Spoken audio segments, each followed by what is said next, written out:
Sa nakaraang video nakita natin na nagising si Sabrina na may luha sa kanyang mga mata.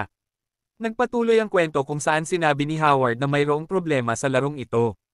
Hindi sila maaaring maging isang tunay na kumpanya. Ipinahayag niya ang kanyang pagnanais na makauwi. Sumagot ang AI na kailangan lang niyang kusutin ang kanyang kaliwang mata upang ma-activate ang system menu. Ngunit dahil matagumpay niyang natapos ang hamon, may karapatan siyang tumanggap ng gantimpala. Sinabi ni Howard na ipadala ang gantimpala sa kanyang address. Ngunit binaliwala lamang siya nito at iniwas-iwas ang kanyang tungkod o kung ano man iyon. At nagsimulang lumitaw ang isang madilim na ulap sa kanilang paligid. Nagulat si Howard, ngunit sinabi nito na huwag siyang magpanik. Dahil ang sistema ay nagpapasya kung ano ang tamang gantimpala para sa kanya. Nananatili ang pangunahing tauhan sa gitna ng ulap, hindi naiintindihan ang mga nangyayari. Hanggang sa lumitaw ang dalawang kill areas sa likod niya. At naalala niya na nakipaglaban siya sa mga lobo. Ang mga alaala ng nakamamatay na labanan ay muling sumiklab sa kanyang isipan, mas maliwanag kaysa dati. Pagkatapos ay nakita niya ang isang taong papalapit, isang taong may hawak na sibat. Na naghanda at itinapon ang sibat ng buong lakas, agad na pinatay ang lobo. Pagkatapos natanggap ni Howard ang kanyang gantimpala, isang kasanayan sa pangangaso, precise throw. Hindi niya lubos na maintindihan kung paano gumagana ang kasanayang ito. Ngunit nang siya'y magtatanong sana sa AI, narinig niya ang tunog ng alarm clock. Ito ang kanyang telepono na ginigising siya para magtrabaho. Kaya mga kaibigan, ang lalaki ay gumugol ng 6 na buwan sa loob ng isang virtual reality ng isang post-apocalyptic na mundo. Na kailangang manghunt para mabuhay, at nang siya'y bumalik, kailangan niyang pumasok sa trabaho, na parang wala lang nangyari. Napagtanto ni Howard na sa paanuman ay pinilit siyang magising ng sistema. Dahil hindi niya pinili ang opsyon na lumabas sa laro. Nang kinuskos niya ang kanyang kaliwang mata upang subukang buksan muli ang sistema, wala itong nangyari. Mas nalito siya kaysa dati, hindi sigurado kung siya'y nananaginip o nasa tunay na mundo. Samantala, sa mundo ng panaginip, ang artificial intelligence ay naguguluhan din. At tinanong ang ibang AI sa sistema kung bakit bigla na lang na-kick out ang ating pangunahing tauhan sa laro. Alert, alert, system failure, memory control function deactivated. Hindi maintindihan ng AI at tinanong ang ibang AI na i-track ang error code. Error code is ZZR01. Loading new information. Pagkatapos ay makikita natin si Sabrina sa sandaling nananaginip siya sa loob ng laro. Ang AI ay nasa kaguluhan, sinusubukang intindihin kung paano nagkaroon ng bagong panaginip sa loob ng isang panaginip. Sinabi niya sa robot na maghanap ng paraan upang ayusin ang glitch, ngunit huli na. Sinabi pa ng robot na walang posibleng pagwawasto sa kanyang database. Tinanong ng AI kung seryoso ba itong pinapagawa siya ng pagwawasto code ng sarili. Dahil siya isang robotic butler lamang at wala siyang kakayahang iyon. Kung totoo lang, kung ito ay isang tunay na ChatGPT, magagawa niya. Pagkatapos ay makikita natin si Sabrina sa sandaling siya'y nagising mula sa panaginip. Dalawang babae ang nasa kanyang tabi, pinapanood siyang umiiyak. Tinanong ng mas matanda kung siya'y okay lang. Sinabi ni Sabrina na mayroon siyang napakahabang panaginip ngunit hindi maalala ang mga detalye. Pagkatapos ay tinanong kung ano ang ginagawa nila sa kanyang silid. Nagtinginan ng dalawang babae sa isa't isa na tila nahihiya. At sinabi ng isa sa kanila na kagabi siya'y nag-sleepwalking. Pumunta sa kusina, kumuha ng kutsilyo, at nagsasalita ng tulad ng pasensya na, pasensya na. Agad na kinilala ni Sabrina ito bilang bahagi ng panaginip. Sinabi ng tagapaglingkod na natakot siya na baka magka-aksidente. Kaya tinawagan ang kanyang sekretarya para pumunta. Agad na tinanong ng sekretarya kung nais ni Sabrina na magpahinga muna bago bumalik sa trabaho.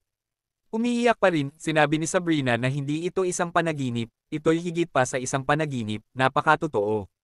Lumipat ang eksena sa lungsod, may mga kotse at mga taong naglalakad, mga busina, mga sirena, polusyon. Iba para kay Howard na bumalik sa normal na buhay matapos mabuhay sa isang post-apocalyptic na mundo.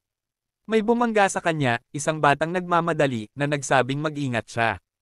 Nagpaumanhin si Howard. Hindi na siya sanay sa abalang buhay ng malaking syudad. Nasa lungsod na siya ngayon. Pagkatapos ay tumigil siya sa kiosko, kung saan siya dati kumakain bago magtrabaho. Tinanong ng tagaluto kung kumusta na siya, at sinabi niyang okay lang siya. O sa palagay niya ay okay siya. Sinabi ng tagaluto na may kamag-anak siya na humiling na hanapan siya ng kapareha para sa kanyang anak na babae. Isang kahangahangang babae, at maaari niya itong ipakilala kay Howard kung nais niya. Ngunit nang matapos siyang magsalita, nakita niyang may ginagawang kakaiba si Howard. Nagpapainit siya sa apoy ng kiosko. Tinanong pa ng tagaluto kung okay lang siya at sinabi ng lalaki na medyo nilalamig lang siya. Kaya tinanong ng tagaluto kung nais ba niyang ipakilala ang babae sa kanya. Sinabi ni Howard na mayroon na siyang kasintahan ngayon. Pagkatapos ay huminto siya upang isipin ang sinabi niya. Kahit na ang mga alaala ay napakatotoo sa kanyang isipan at puso, ito ay isang panaginip lamang. Isang laro at tapos na ito ngayon. Pagdating sa kumpanya, nakita ni Howard na alas 7:50 ng umaga na at halos malate na siya. Pakiramdam niya'y parang milyon-milyong taon na mula nang huli siyang pumasok sa trabaho. Naramdaman niya ang isang kamay sa kanyang balikat at may tumawag sa kanya. Si Donald, ang kanyang partner, ang lalaking dati niyang iniisip kapag kinakausap ang maneken sa laro. Sinabi ni Howard na matagal na mula nang huli silang magkita. Ngunit sinabi ni Donald na siya'y okay lang. Siya'y okay lang. Ngunit hindi maintindihan ni Donald. Pagkatapos ng lahat para sa kanya, huli silang nagkita kagabi sa company dinner, tandaan ba nila guys? Ipinaliwanag ni Howard na medyo naligaw siya sa dinner at maaaring may hangover pa. Pinaalala ni Donald na nag-iinit na ang mga bagay sa kanilang departamento. May tsismis na may ilang tao na matatanggal sa trabaho at dahil hindi siya at ang kanilang boss magkasundo. Maaaring isa siya sa mga unang matatanggal. Sinabi ng ating pangunahing tauhan na hindi ito mahalaga sa kanya. Magre-resign siya kahit ano paman.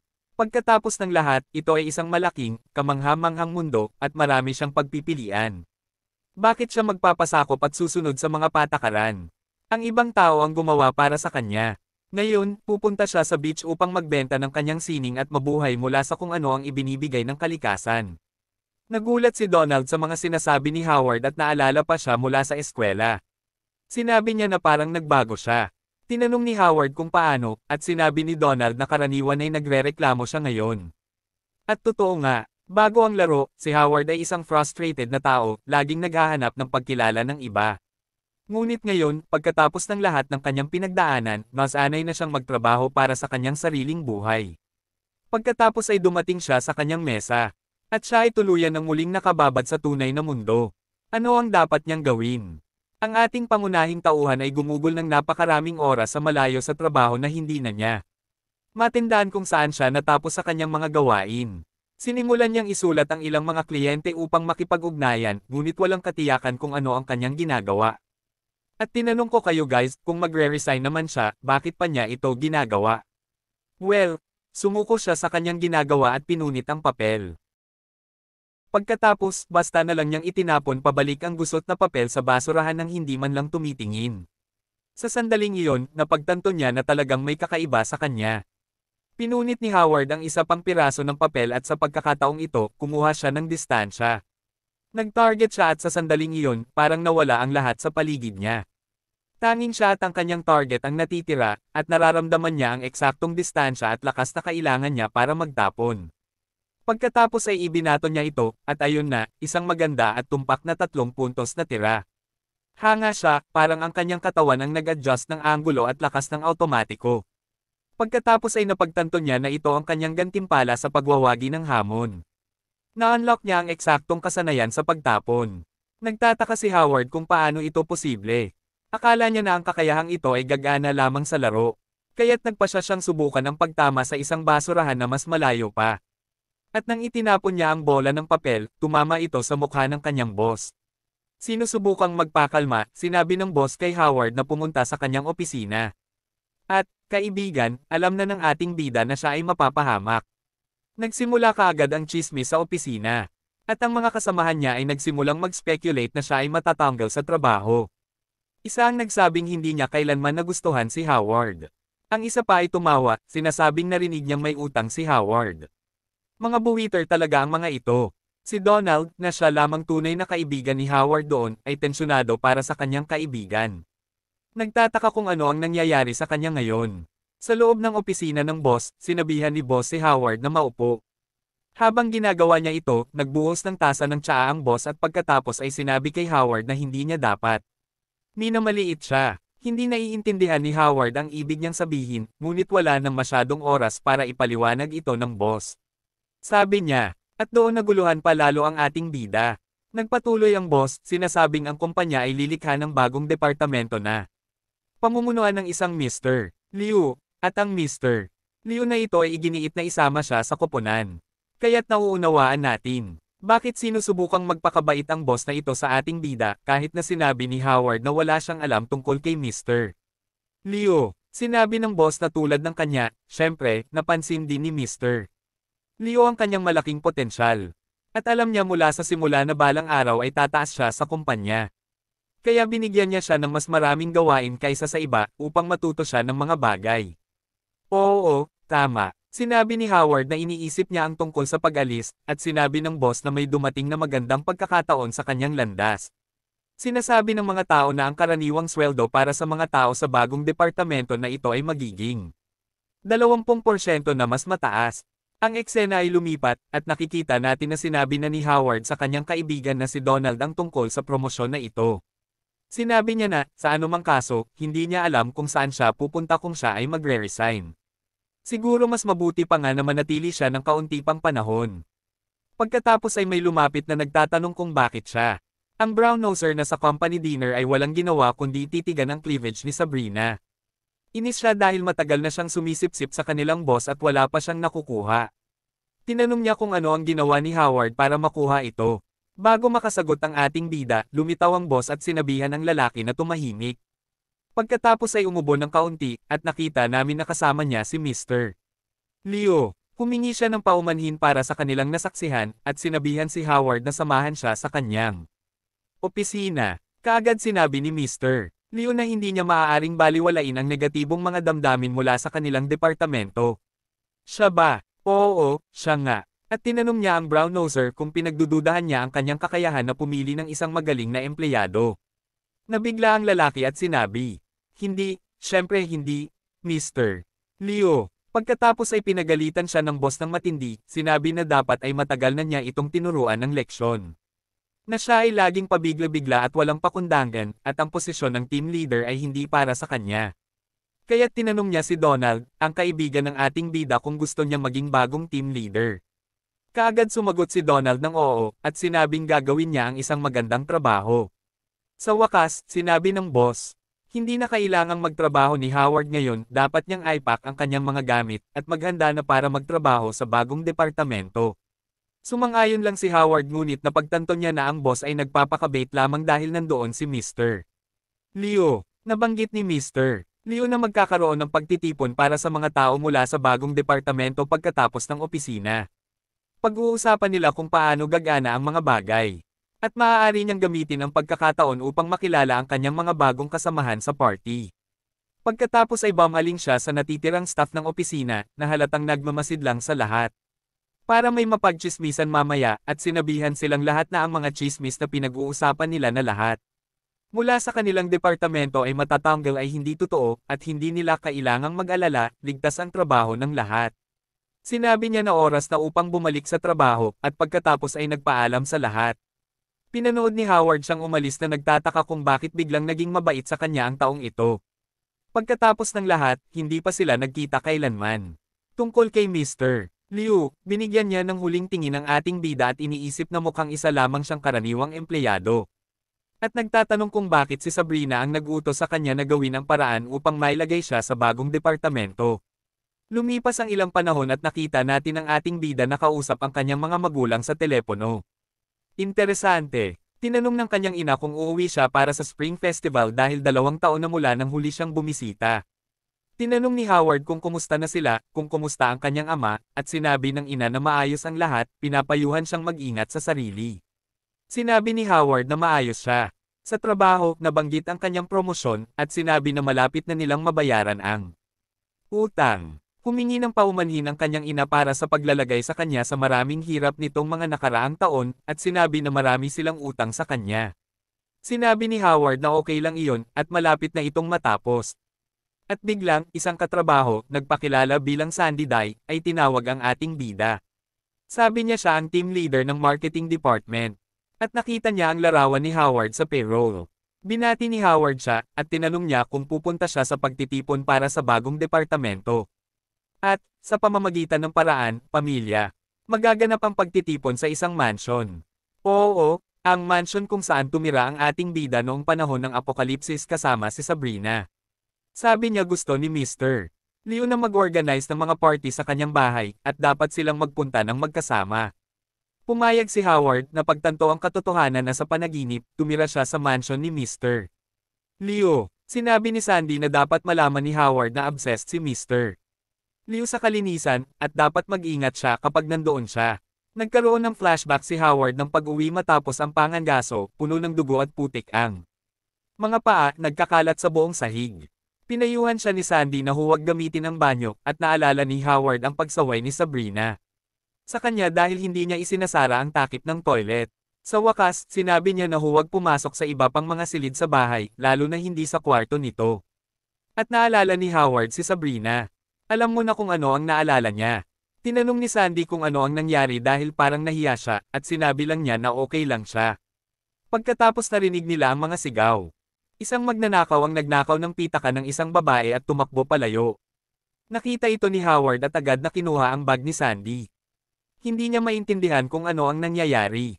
Sinimulan niyang tutukan ang lalaki at sinabi ni Sandy na masyadong malayo para subukang tamaan ito, at may mahahalagang papeles sa bag. Tumakbo ang magnanakaw papunta sa bakod, ginamit ang kanyang kanang kamay upang umakyat at tumalon. Pagkatapos, inactivate ng ating bida ang kanyang throwing skill. Ibinato niya ang bag ng buong lakas, at bang! Tinamaan niya ang binti ng magnanakaw na gagamitin sana para sumuporta, dahilan upang mahulog ito ng nakadapa sa lupa. Nagsisimula ang susunod na kabanata sa pagposas ng magnanakaw, habang kinukuha ni Howard ang mga papel ni Sandy mula sa lupa. Iniisip niya kung galit si Sandy sa kanya dahil sa pagbato ng kanyang mga papel sa lalaki, pero ang totoo, napahanga siya. Hindi siya makapaniwala na nataman niya ang magnanakaw mula sa ganung distansya at humiling pang turuan siya. Ang mga taong humahabol sa magnanakaw ay nag-alok na tumulong sa pagkuha ng mga papel, at sinabi ng babaeng ninakawan na ito na ang pinakamaliit na magagawa nila. Habang kinokolekta ang mga gamit, nakita ni Howard ang isang card mula sa isang kumpanya na tinatawag na Agile Capital at tinanong kung kabilang ba ito sa mga files. Kinumpirma ni Sandy na kasama iyon, at mahalagang kasosyo sa negosyo nila ang kumpanyang ito. Ang may-ari, isang Mr. Lawrence, ay pinuno ng isa sa mga nangungunang 100 kumpanya sa mundo. Sa isip ni Howard, pamilyar ang pangalang iyon. Pagkatapos, sinabi ni Sandy na may balitang nakikipag-date ang Mrs. Luo ng kanilang kumpanya sa taong iyon at magka-cruise sila. Doon naalala ni Howard. Yun ang binanggit ni Sabrina sa kanyang panaginip. Tumayo siya at sinabihan si Sandy na magmadali para hindi sila mahuli sa pagtitipon. Habang sinasabihan ang sarili na itigil na ang pag-iisip tungkol dito, laro lang naman iyon. Pagdating sa mansion, sinabi ni Sandy na sa backyard ng mansion magaganap ang pagtitipon. Sinimulan niyang bigyan ng direksyon si Howard patungo doon, pero nang mapansin niyang papunta na ito, hinayaan na lang niya. Alam ni Howard ang lugar na ito ng higit kaninuman, kaya siya ang nanguna, at nakarating sila sa pagtitipon. Napahanga si Sandy, sinabing nahanap ni Howard ang lugar na parang sarili niyang bahay. Pero hindi sumagot ang bida. May isang bagay lang siyang tinitingnan. Si Sabrina ay nasa harap niya, mukhang maganda sa isang marangyang damit. Sinabihan ni Mr. Leo ang lahat na mag-relax. At ngayong kumpleto na ang departamento, magsisimula na ang pagpupulong. Sa ngayon, labis ng interesado si Sandy na makilala ang ating bida ng mas mabuti, inilagay niya ang kanyang braso sa paligid nito at sinabihan itong magtabi silang maupo. Pinapanood ni Sabrina mula sa malayo. Mukha siyang hindi natutuwa sa nakita. Sinimulan ni Mr. Leo ang talakayan tungkol sa plano ng kanilang kumpanya para sa online na negosyo ng network ng mga tindahan at mga boring na bagay na pangnegosyo. Nagtanong si Howard kung nagtatrabaho rin ba si Mrs. Luo sa marketing department, at sinabi ni Sandy na oo. Sa katunayan, ito ay itinatag sa ilalim ng kanyang pamumuno dahil higit siya sa isang executive. Ang kanyang ama ay ang presidente ng kumpanya. Siya ay mas makapangyarihan pa kay Mr. Leo. Kunwaring humanga si Howard at nagtanong tungkol kay Mr. Leo, kung sa tingin niya ay masyadong bata ito para maging vice president ng kumpanya. Sinabi ni Sandy na lumaki silang magkasama ni Sabrina. Matagal na silang magkaibigan simula pagkabata at iniisip ng lahat na magiging top couple sila. Nagtanong si Howard kung paano napunta si Mrs. Luo sa lalaking ito na si Lawrence, ngunit sinabi ni Sandy na ang mayayaman ay may sariling estilo ng pamumuhay at gusto rin niyang mabuhay ng ganon. Hiningi niya ang swerte habang iniisip na mas mabuting iwan na lang sa imahinasyon ang nangyari sa panaginip. Marami na siyang problema, gaya ng utang na halos $1,000,000 na kailangang bayaran. Walang pag-asa si Sabrina at siya na maging magkasama. Lumipas ang ilang oras, at sinabi ni Mr. Leo na tapos na ang pagpupulong at oras na para magsaya. Nagkokomento si Sandy, na uminom ng alak kasama ang ating bida, na gusto niya talaga ang musika at napakaganda ng panlasa ng mga mayayaman. Sinabi ni Mr. Leo na huling beses niyang sumayaw kasama si Sabrina ay noong mga teenager pa sila, at tinanong niya kung tatangapin ba niya ang kanyang alok na sumayaw, at agad naman itong pumayag, habang si Howard ay may halong selos na nanunood. Dumating ang isang waiter na may dalang pinakamahal na order nila, at sinabi ni Sandy na ang isang steak na ganon ay halos katumbas ng isang buwang sahod niya. Nagtanong si Howard kung paano nagiging mahal ang isang piraso ng karne. Sinabi niya na parang isang taga-probinsya ang tunog niya, at dapat kalimutan na lang ang kahirapan ngayong araw at mag-enjoy sa party sa bahay ng mga mayayaman. Sinabi ni Howard na tama siya. Magsasaya siya sa gabing ito. Kaya nag-propose siya na mag-toast sila ng kanilang wine glasses. Pero pagkasabi niya noon, tiningnan niya si Sabrina, at sa sandaling iyon, pumasok sa isip niya ang alaala mula sa panaginip, kung saan nag-uusap sila tungkol sa isang alak na nakita niya sa bodega ng mansion na peke pala. Sinabi ni Howard na pinili niya ito para sa isang espesyal na sandali, at sinabi ni Sabrina na ayos lang. Ito, para sa kanya, tamang-tama ang tamis ng lasa nito. Pagkatapos, nakita natin ang totoong buhay na si Sabrina na pinapanood si Howard na umiinom ng parehong alak pero kasama ang iba. Ano ba yan, ang gulo? Lumipas ang ilang oras sa party.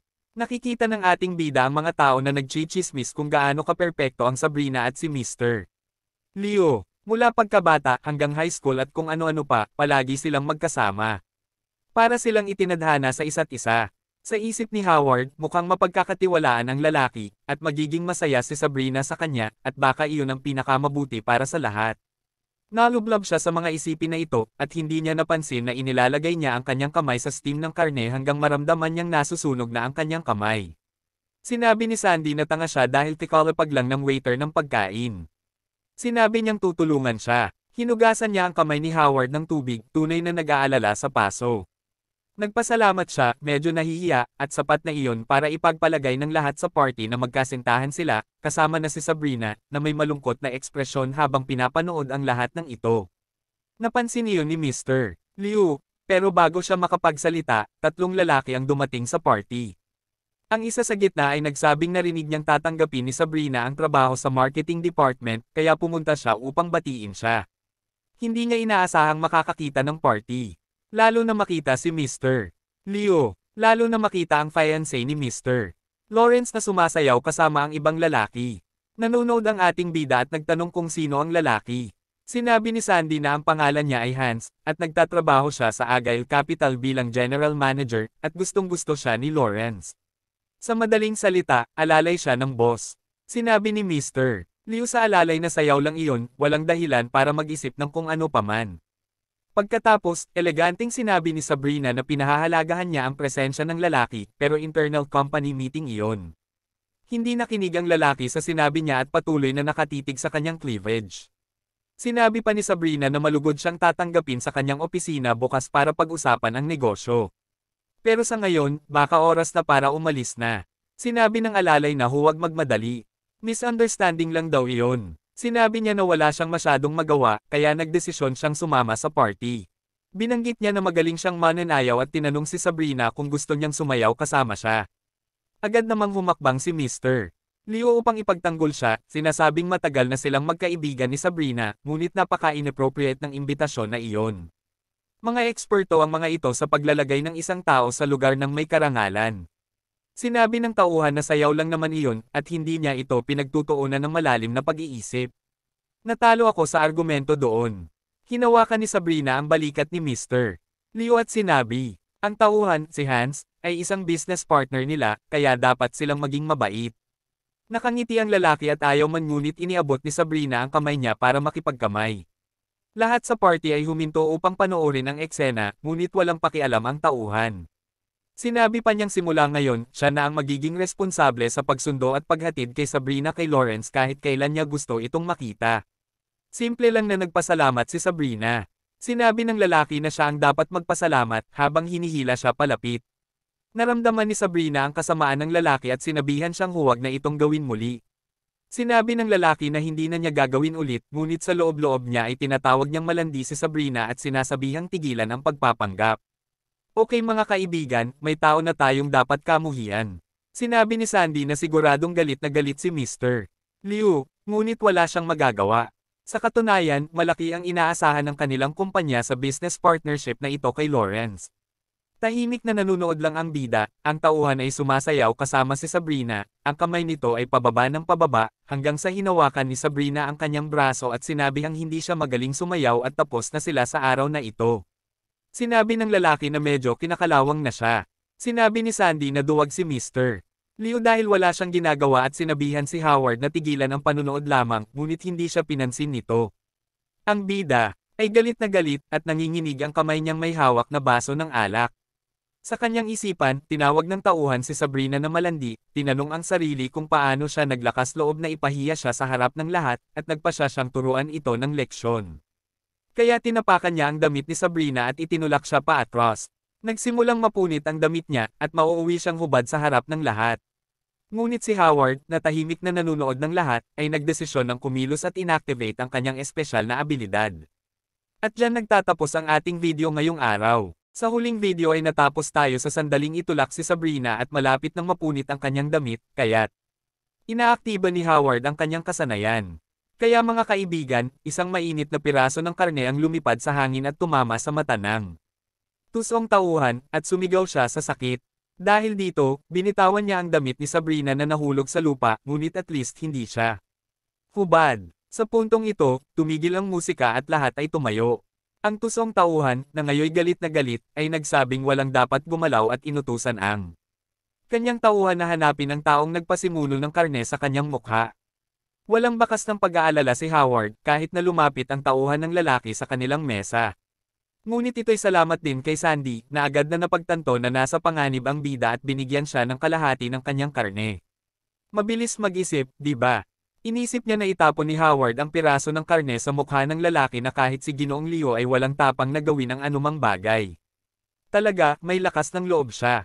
Sinabi ng mga tauhan na wala silang nakita, ngunit nagalit ang lalaki dahil isang piraso ng karne ay hindi maaaring basta lumitaw mula sa manipis na hangin at tumama sa kanyang ulo. Ngunit bago niya inutusan ang mga tauhan na magpatuloy sa paghahanap, may isang taong sumampal sa kanya ng malakas. Ito'y walang iba kundi si Sabrina. Ang sampal niya ay sobrang lakas na ang lalaki ay bumagsak sa lupa. Sinabi niya sa kanya na isama ang kanyang mga tauhan at umalis na doon dahil hindi niya kayang tingnan siya. Sa puntong ito, ang mga tao sa party, na naging isang circus na, ay namangha sa kanyang ugali. Kahit si Howard ay humanga at nagpapasalamat na hindi siya nakatanggap ng ganoong sampal sa panaginip. Tumayo ang tusong tauhan na galit, at sinabi ni Sabrina na ang pagiging mabait ay pagiging magalang, ngunit hindi ibig sabihin na maaari niyang gawin ang anumang gusto niya. Si Mr. Liu ay nagsabing tama iyon. Sino siya sa palagay niya? Bukod dito, kung hindi siya aalis, tatawagan nila ang pulis. Ang tusong tauhan ay akmang magsasalita pa, ngunit tinawag siya ng isa sa mga tauhan at bumulong sa kanyang tainga. Bigla, ang lalaki ay kumalma at sinabing walang kailangan para sa lahat ng ito. Pumunta lamang siya upang bumati, ngunit aalis na siya. Walang nakakaintindi ng eksakto kung ano ang nangyari, ngunit sinabi ni Sabrina na hayaan na ito, at pupunta siyang magpalit ng damit. Lumipas ang ilang oras, at nakita natin si Sandy na umiinom ng alak na halos wala nang itira, hanggang sa tanungin ni Howard kung hindi pa ba sapat ang nainom niya. Sinabi niya na ayos lang at na dapat siyang uminom kasama niya, ngunit sinabi ni Howard na hindi siya masyadong umiinom. Napagtanto ng babae na naglalaro ng hard to get si Howard at nagdesisyon na paigtingin ang kanyang laro. Sinabi niya na ang pag-inom mag-isa ay hindi masaya, at nagmungkahi na sa bawat 3 baso na iinuman niya, kailangan uminom ni Howard ng isa. At si Howard, na ayaw maging bastos sa babae, ay pumayag. Lumipas ang ilang oras, at hulaan mo kung ano. Ang babae ay lasing na. Siya ay nakatulog pa nga. Sinubukan ni Howard na tanungin siya kung saan siya nakatira, ngunit hindi siya makapagsalita, hanggang sa biglang tumalon siya sa mesa, at nagsimulang magsumayaw ng kung ano-ano. Lasing na lasing si Sandy. Tapos natamba siya, at napagtanto ng bida na siya ay mahuhulog. At siya nga ay nahulog, ngunit ang kanyang dibdib ay nasa mukha ni Howard. Ang babae ay umakyat sa ibabaw ng lalaki sa mesa ng party sa harap ng lahat. Sinimulan niyang dilaan ang mukha ni Howard, ipasok ang kanyang kamay sa loob ng damit ni Howard, at kahit haplasan ang kanyang dibdib. Dumating ang waiter na labis na napahiya at sinabing ayaw niyang makaabala. Ngunit sa kasamaang palad ay magsasara na sila. Ibinigay niya ang bill na agad ikinagulat ni Howard. Isang piraso ng ribs, isang hipon, at isang tapa na nagkakahalaga ng higit sa $400. Grabe! Tinanong niya kung saan siya dadalhin at sinabi ni Howard na sa kanyang bahay at dapat siyang magpalipis ng gabi doon dahil hindi niya kayang ilagay siya sa isang Uber sa ganoong estado mag-isa. Sinabi niya na siya ay smooth talker dahil unang beses pa lang silang nagkakilala at dinala na siya sa bahay nito para magpalipis ng gabi. Ngunit habang sila'y nag-uusap, may isang kakaibang tao na nagmamasid ng tahimik nakatayo sa dilim. Inilapag ni Howard ang babae sa kama at sinabihan siya na yakapin siya. Umatras si Howard at sinabihan siyang matulog na. Inisip ni Howard na hindi pa siya nagsisimula sa bagong departamento at siya na naman ang magiging sentro ng tsismis. Nakaramdam si Sandy na umiikot ang lahat. Ngunit nais pa rin niyang makasama ang bida at nagdesisyon siyang kailangan niyang gawin ang isang bagay bago siya tuluyang mawala ng malay. Kaya nagsimula siyang bumangon. Tinanong ni Howard kung ano ang gusto niya at ang babae ay agad na kumilos ng buong lakas. Hinagis niya ang sarili kay Howard at sila ay nahulog sa lupa. Siya ay alam muna na may ekspresyon ng ham. Tapos nagsimulang maghubad. Hinawakan ni Howard ang kanyang kamay at sinabing magiging sako na ito. Sinabi niya na alam niyang nararamdaman din ni Howard ang alam muna yon at nagsimulang tanggalin ang sinturon ni Howard habang lumalapit sa kanyang tainga, sinasabing huwag matakot dahil siya na ang bahala. Sinabi ni Howard sa sarili na ang sitwasyong ito ay hindi matatanggihan ng kahit sinong normal na kabataan. Ang kanyang maliit na tao ay halos sumabog na sa kanyang salawal at nang akala niyang hindi na niya kayang pigilan, tumigil siya. Ngunit biglang bumuga ng pinakamabahong hininga si Sandy. Sa kanyang mukha, agad siyang umatras. At least ngayon siya ay gising na. Ibinabalik niya siya sa kama at tinatakpan. Napagtanto niyang 2:00 na ng umaga at nagdesisyong subukang matulog sa sofa. Kaya iyon na, mga kaibigan. Huwag kailanman magsamantala sa isang lasing na tao, lalo na sa isang babae. Puntos para sa ating bida. Magandang gabi, at tila tahimik ang lahat hanggang marinig natin ang tunog ng pagbukas ng pinto. Narinig din ito ni Howard na nakahiga sa sala. Napagtanto niyang may kakaibang tao sa kanyang apartment at agad na bumangon. Nakatayo ang lalaki doon, tinitingnan si Sandy. Habang natutulog siya, may kakaibang ekspresyon, sinasabing siya ay kamangha-mangha. Lumabas si Howard at tinanong kung ano ang ginagawa niya doon at paano siya nakapasok sa apartment. Sinabi ng lalaki na magsalita siya ng mahinahon at sinabi na nag-enjoy na siya kay Sandy, at tinanong kung bakit hindi siya pabayaan kahit minsan. Hindi makapaniwala si Howard sa kanyang narinig at agad na hinawakan ang leeg ng lalaki, sinabihan siyang umalis.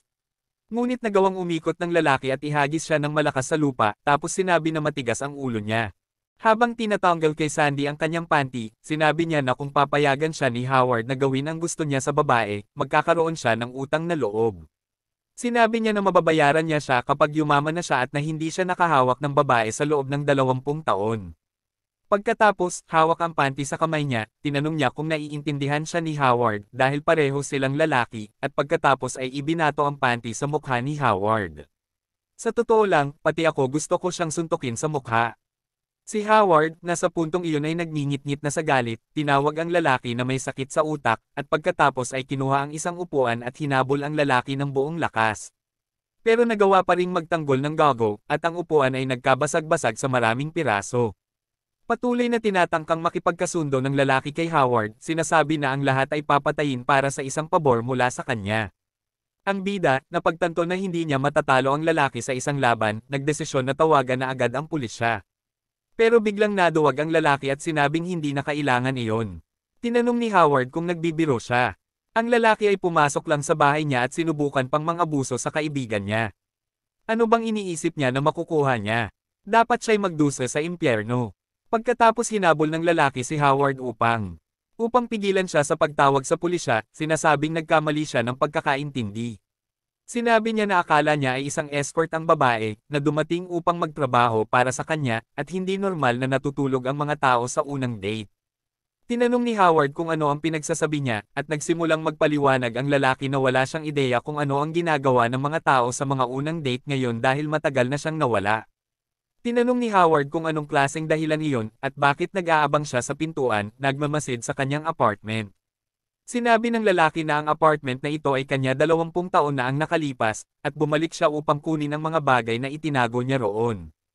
Pumunta siya sa isang sulok ng apartment at itinaas ang isang maluwag na tabla at talagang may kahon doon. Binuksan niya ang kahon at puno ito ng mga alahas, singsing, at mga gintong kadena. Pagkatapos ipinaliwanag niya na 20 taon na ang nakalipas, ang apartment na ito ay puno ng mga prostitute at marami siyang ginawa upang makuha ang mga bagay na iyon. Sinabi ni Howard na hindi mahalaga kung anong klaseng kalokohan ang ginawa niya sa nakaraan at na sinubukan pa niyang abusuhin ang kaibigan niya. Sinabi ng lalaki na isang pagkakaintindi lamang iyon. At kahit papaano, wala siyang naidulot na tunay na pinsala sa kanya. Pagkatapos sinabi niya na siya, si Josh Tai, ay hindi isang mabuting tao, ngunit hindi rin siya nananakit. Sinusunod niya ang kanyang sariling mga patakaran. Sinabi niya kay Howard na tulungan ang kanyang kaibigan na magbihis dahil aalis na siya. Sinabi ni Howard na mas mabuti pa ring tawagan ang pulisya. Kaya nagsimulang mainas ang lalaki, tinanong kung talagang iniisip ng bida na mapipigilan siya. At sinabi niya na ang babae ay maaaring simpleng sabihin na siya ang nagtangkang mang-abuso sa kanya. Pagkatapos ibinigay niya sa bida natin ang isang kahon at sinabi na kalimutan na ang nangyari. Tinanong ni Howard kung sinusubukan niyang suhulan siya. Sinabi ng lalaki na mukha siyang matuwid na tao, at na ito ay isang bakal na singsing na hindi gaanong mahalaga, ngunit natatangi. Pagkatapos sinabi niya na mula noong araw na nakuha niya ang singsing na iyon, patuloy siyang nangangarap ng parehong babae. Isang babae na nakasuot ng pulang coat na may hawak na gintong setro, at ang mga mata niya ay kumikislap ng asul na liwanag. Napagtanto agad ni Howard na ang AI mula sa kanyang panaginip ay eksaktong akma sa paglalarawan. Nagpatuloy ang lalaki, sinasabing hindi niya maintindihan ang sinasabi ng babae, nakita niya itong maganda, at sinubukan pang ligawan. Ngunit wala itong pakialam sa kanya at sinaktan pa siya. Kaya, maaari niyang gawin ang gusto niya. Ginhasto niya sa singsing na ito, tulad ng, hindi ko alam, ibenta ito sa sinumang gustong masaktan o kung ano paman. Sinabi ni Howard na maghintay dahil iyon ay suhol. Ngunit hindi na gustong marinig ng lalaki at umalis na lang. Nagtataka si Howard kung may kinalaman ba ang kahon na ito sa mundo ng mga panaginip. Nang buksan niya ito, nakita niya ang isang bakal na singsing na may pulang hiyas na naglalabas ng kakaibang liwanag. At pagkatapos ang kanyang kaliwang mata ay nagsimulang mag-activate ng isang visual system muli. At sa harap niya, nabuo ang isang hologram. Ito ay isang hologram ng isang babae na nagsasabing siya ang developer ng Dream System. Sinabi niya na sa ilalim ng matinding pressure. Ito lang ang paraan para mag-iwan ng mensahe. At umaasa siyang makatulong ito sa target ng mga pagsusulit. Nagpatuloy siyang sinasabing nahulog siya sa isang bitag. Ang Dream System ay maaaring magpabure ng mga hangganan ng mga antas ng lipunan, batas, at pamantayang moral sa realidad. Halos hindi napapansin ng user na nagbabago ang kanilang kaisipan. Pagbalik ng user sa totoong buhay. Isang malaking agwat sa pagitan ng panaginip at realidad ay magpapalabas ng kasakiman, karahasan, at madilim na pag-iisip mula sa kanilang kaluluwa. Parang natutuwa ang mga developer na guluhin ang buhay ng mga tao. At hindi niya makumbinsi silang pagandahin ang sistema.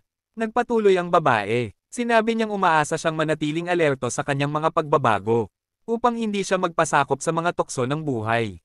Binanggit niya na nag-iwan siya ng ilang communication devices sa bawat Dream Challenge. At makakatulong ang mga ito sa kanya na alisin ang sistema at lahat ng problema. Sa huli, sinabi niyang magtagpo sila, at pagkatapos ay naglaho siya. Sinabi ni Howard sa kanyang sarili na ang babaeng ito ay katulad ni I-63.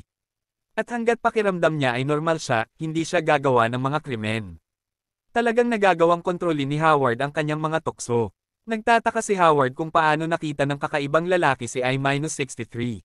Ngunit may biglang huminto sa kanyang mga pag-iisip. Ito ay ang alarm clock na nagsasabing alas 7 na ng umaga, oras na para magtrabaho. Nagising din si Sandy sa alarm clock. At nang mapagtanto niyang wala siyang panty, sumigaw siya ng malakas. Nagsimula na ang araw, at ngayon si Howard at Sandy ay magkasintahan na. Sinabi pa ng tindero sa kalye sa bida, na hindi na nakapagtataka kung bakit tinanggihan niya ang alok na maghanap ng babae. Sa wakas, mayroon na siyang kinahuhumalingan. Sinabi niya na bagay silang dalawa. At libre na ang almusal ngayon. Napakabait talaga ng lalaking ito. Masaya si Sandy na malaman na si Howard ay may crush sa kanya dati. At sinabi niyang dapat napansin niya ito. Habang nagtataka lang si Howard kung bakit nangyayari ito sa kanya. Pagdating sa gusali ng kumpanya, syempre kumalat agad ang chismis. Pinag-uusapan ng mga tao kung paano niligawan ng dating team leader si Sandy. At siya ay tinanggihan upang makasama si Howard. Ang dating team leader ay isang sipsip. At mas galit na galit pa siya ngayon. Dahil hindi lang nakuha ni Howard ang promosyon na gusto niya, kundi pati ang babaeng gusto niya. Samantala, ang dalawa ay tunay na namumuhay na parang magkasintahan. Nagplano pa nga si Sandy na manood ng sine ngayong gabi. At iniisip ni Howard kung paano sasabihin sa kanya na wala siyang pera para sa sine. Malamang na kailangan niyang manghiram ng pera kay Donald. Sinabi ni Sandy na mabuting ideya na dumaan sa botika para bumili ng morning after pill. At pagkatapos niyang sabihin iyon, sino ang dumating? Walang iba kundi si Sabrina. Bumabati siya sa dalawa at sinabing kitang-kita niyang malaki na ang kanilang progreso sa relasyon. Nagsisisi si Sandy sa kanyang ugali sa social event at sinabing nahihiya siya. Pagkatapos, nagbigay ng hint si Sabrina kay Howard, sinasabing inakala niyang dahan-dahan lang siya, pero nasorpresa siya. Nanatiling tahimik si Howard, hindi nagsalita. Sinabi ni Sandy na ganoon din ang iniisip niya.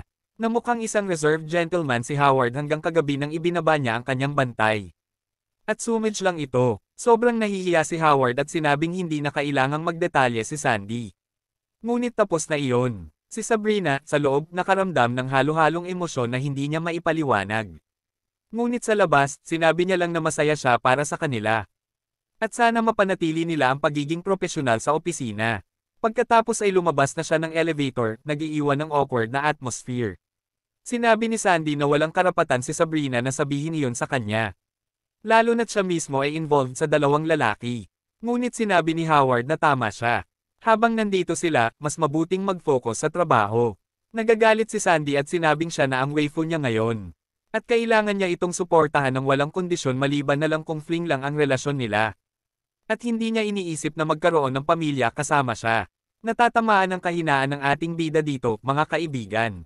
Kapag nabanggit ang pamilya, agad siyang lumalambot.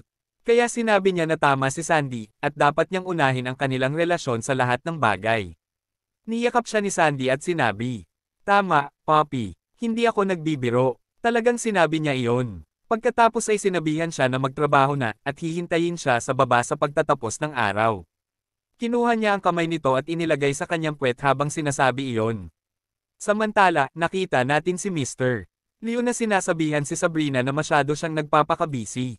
At hindi na siya dapat masyadong abala kahit para kumain ng tanghalian. Sinabi ni Sabrina na hindi siya gutom at marami siyang ginagawa sa bagong departamento. Sinabi ni Mr. Leo na matagal na silang magkaibigan at alam niya kapag nagsisinungaling ito. At sa totoo lang, kabado siya. Pagkatapos ay tinapik niya ang desk ni Sabrina, tinitigan ito sa mata, at tinanong kung dahil ba ito kay Howard. Nag-alinlangan si Sabrina sandali, tapos sinabi niyang hindi niya alam ang sinasabi ni Mr. Leo. Sa sandaling iyon, sino ang dumating kundi si Howard mismo. Sinabing tapos na niya ang listahan na hiniling ni Mr. Leo. Nagpasalamat si Mr. Leo at sinabing lumapit ito para ipakita sa kanila. Na lalo pang nagpapakaba kay Sabrina. Pinuri ni Mr. Leo ang trabaho ni Howard, sinabing maayos at concise ito. Pero hindi gaanong pinapansin ni Howard dahil nakaharap siya kay Sabrina. Pareho nilang nararamdaman na marami silang gustong sabihin sa isa't isa. Pero sa parehong oras, parang may malaking hadlang sa pagitan nila. Tinanong ni Leo kung bakit nakayuko si Howard, kung may iniisip ba ito. Sinubukan ni Howard na ilihis ang usapan at sinabing tinitignan lang niya ang halaman sa vase. Pero nang malapitan niya ito at ma-realize kung anong halaman iyon, bumilis ang tibok ng puso niya. Isang tomato plant iyon. Bumilis din ang tibok ng puso ni Sabrina. At nagkatitigan sila. Sinabi ni Sabrina na parang marami siyang alam tungkol sa mga kamatis. At sinabi ni Howard na oo, kabisado niya ito. Noong nasa post-apocalyptic world sila, nag-alaga ng kamatis si Sabrina. Naitinda niya ito ng maigi. Naitinda niya ang araw na iyon na iisa lang ang kamatis at isang dahon ng repolyo ang kanilang pagkain. Hinding-hindi niya iyon makakalimutan. Tinanong ni Sabrina kung nakikilala niya ang mga halaman na iyon mula sa kahit saan. At sinabi ni Howard na oo. Gusto niyang sabihin lahat sa kanya, lahat ng alaala. Ipahayag kung ano ang nararamdaman niya para kay Sabrina. Mas malakas ang tibok ng puso niya kaysa dati. Tapos naalala niya ang sinabi ng boss tungkol sa mga tao. Mga taong sumusubok na kainin ang higit sa kanilang kayang lunukan. Naalala niya ang AI na nagsabing laro lang iyon. At tapos na ngayon. Naalala niya ang game creator na nagsabing hindi siya pwedeng manipulahin ang kanyang mga bugzo ng damdamin. Naalala niya si Sandy at ang relasyon nila ngayon. Pero higit sa lahat, naalala niya siya. Ang mukha niya sa isang snowy day. Ang ngiti niya. Nanginginig si Howard. At nang makalakam ng lakas ng loob para magsalita, sinabi niyang minsan niyang nakita ang isang tomato plant sa hometown niya.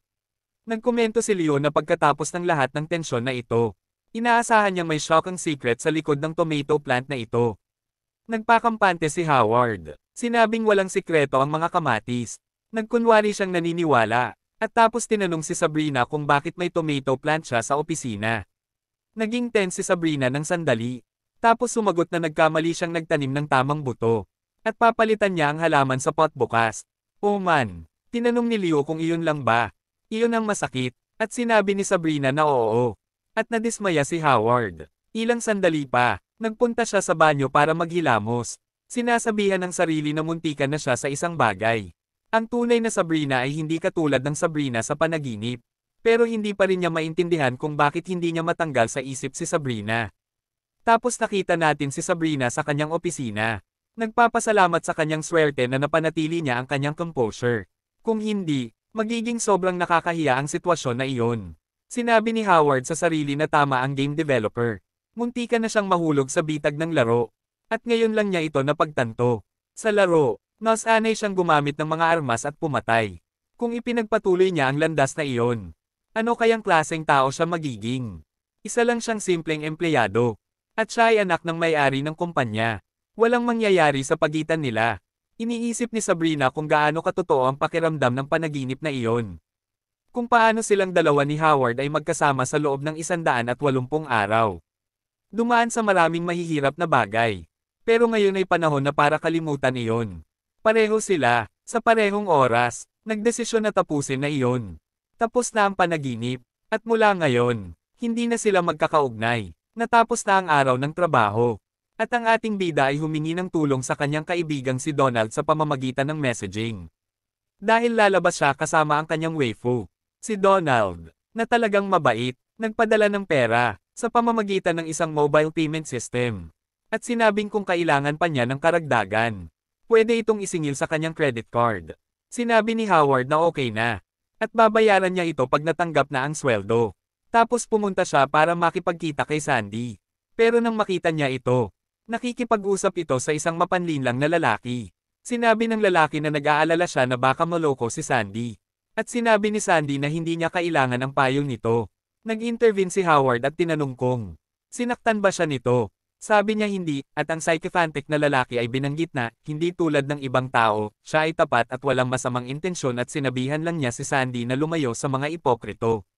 Ngunit kahit papaano, nasabi na niya ang gusto niyang sabihin kaya aalis na siya. Sabi ni Howard na ang lalaking ito ay palaging hindi maganda ang asal at sinabi kay Sandy na huwag siyang pansinin. Pagkatapos ay tinanong niya kung gusto niyang manood ng sine. Sabi lang niya na gusto niyang makipaghiwalay, binitiwan ang kanyang kamay, tumabi ng isang hakbang, at muling sinabi na gusto niyang makipaghiwalay, sa mas malinaw na tono. Walang sinabi si Howard. Sinabi niya na, sa totoo lang, hindi sila gaanong magkakilala, kaya tinanong niya si Howard kung magkano ang utang ng kanyang pamilya. Huminga siya ng malalim at sinabi, 200,000. Halos napasigaw ang babae sa gulat at iniisip na napakalaki ng 200,000 para sa isang manggagawa sa opisina na kumikita lamang ng ilang libo kada buwan, kaya sinabi niya sa kanya na huwag siyang idamay. Hindi siya galing sa mayamang pamilya at hindi siya kasing galing gaya ng iniisip niya, at sa totoo lang, alam niyang hindi siya talagang interesado sa kanya. Galit lang siya na si Sabrina ang nakakaakit ng lahat ng mababait na lalaki. Nagkaproblema sila sa isa't isa at nangyari iyon, pero hindi siya karapat-dapat sa kanya, kaya sinabi niyang kalimutan na lang ang nangyari kagabi at umalis. At ganyan, mga kaibigan, nawala ang ating bida ng dalawang babae sa isang araw.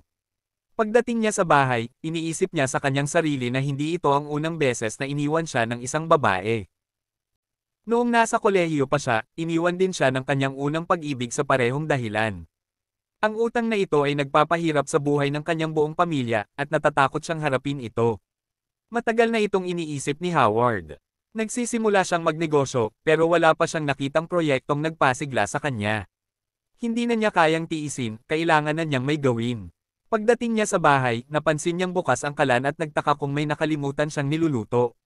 Ngunit, ang kakaibang lalaki ay nakaupo sa kanyang sofa. Bati nito ng hello, ng casual, pero hindi gusto ito ni Howard. Hinarap niya ang lalaki ng galit, tinawag itong masamang tao, at tinanong kung ano ang ginagawa nito roon.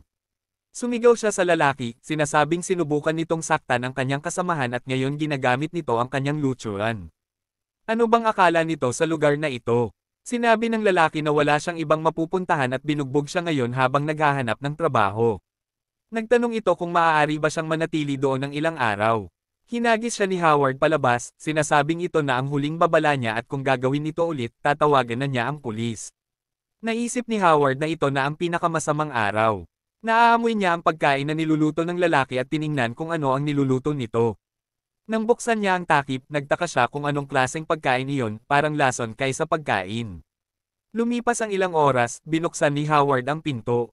May kakaibang tingin, inimbitahan niya ang lalaki sa loob, at sinabi na ang niluluto nito ay parang pagkain ng Michelin chef. Tinanong niya kung marunong ba itong magluto ng iba pang pagkain. Sinabi ng lalaki na may konti siyang alam sa pagluluto. Sabi ni Howard na magaling itong magluto at pwede itong magtrabaho sa kahit anong restaurant, tapos tinanong kung bakit ito binugbog. Sabi ng lalaki na hindi ba niya nakikita, ex-convict siya. Hindi siya marunong gumamit ng smartphone o magsulat ng resume. Gusto lang niyang magkaroon ng tahimik na buhay gaya ng iba. Pero mahirap iyon. Kawawa naman siya. Biktima siya ng lipunan. Tinanong ni Howard kung interesado ba itong magpatakbo ng restaurant kasama niya. Nag-isip ang lalaki at sinabi na basta hindi alintana ni Howard ang kanyang criminal record, pwede silang mag-usap tungkol sa negosyo. Sabi ni Howard na ayos lang. Hindi siya magtatanong tungkol sa nakaraan ng lalaki, at hahanapan niya ito ng lugar para magsimula ng kanilang negosyo. Tinanong ng lalaki kung hindi ba masyadong mabilis ang kanilang mga plano dahil natatakot ang mga tao kapag nalalaman ang kanyang criminal record. Tinanong niya kung sigurado si Howard na kaya nitong makipagtulungan sa kanya. Nag-isip si Howard sandali at sinabi na pagod na siya. Pagod na siyang maramdaman na parang daga sa imbornal kapag pinag-uusapan ang kanyang pamilya sa iba, at baka ito na ang magandang pagkakataon. Para magkaroon ng karne ang tao, kailangan niyang harapin ang lobo. At para magkaroon ng karne ang lobo, hindi nito pwedeng saktan ng tao. Huminto siya sa harap ng lalaki, tumingin sa mata nito at sinabi na handa siyang magsapalaran basta't sulit ito. Inabot niya ang kamay sa lalaki, na akala'y makikipagkamay. Pero sa totoo, gusto niyang makuha ang mga alahas na itinago ng lalaki sa apartment para ibenta at makapagpaupa ng lugar. Sinabi ng lalaki na ginastos niya lahat sa mga pokpok, sigarilyo mula sa Paraguay, at kung ano-ano pa, at hindi makapaniwala si Howard. Ang ideya ng restaurant ay mukhang walang kinabukasan. Hanggang sa tumawag ang kanyang telepono, sinagot niya, at narinig ang boses ni Sandy.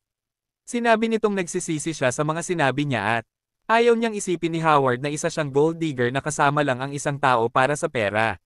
Sinabi ni Howard na tigilan na ang daldal at diretsuhin na ang punto.